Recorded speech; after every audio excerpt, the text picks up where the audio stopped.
Quorum ప్రభుత్వ పాఠశాలలో ముందస్తు కృష్ణాష్టమి వేడుకలు ఘనంగా నిర్వహించారు. ఈ సందర్భంగా విద్యార్థులు కృష్ణ గోపిక వేషధారణలో విచ్చేసి నృత్యాలు చేసి ఉట్టికొట్టడం జరిగింది. ఈ సందర్భంగా ప్రధానోపాధ్యాయులు పరశురాం మాట్లాడుతూ మన సంస్కృతి పండుగ విశేషాలను శ్రీకృష్ణ లీలలను వివరించడం జరిగింది. ఈ కార్యక్రమంలో పాఠశాల ఉపాధ్యాయులు నరేందర్, రఘు మరియు విద్యార్థులు తల్లిదండ్రులు పాల్గొన్నారు.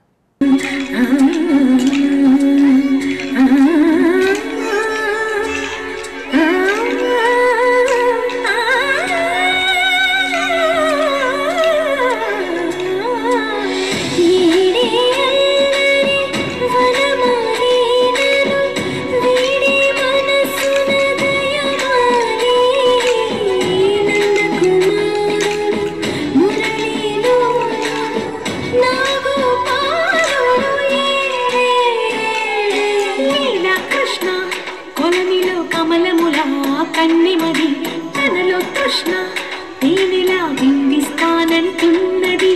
అల్లరి కన్నా దోచుకో కమ్మని ఆశల వెన్నెయిది.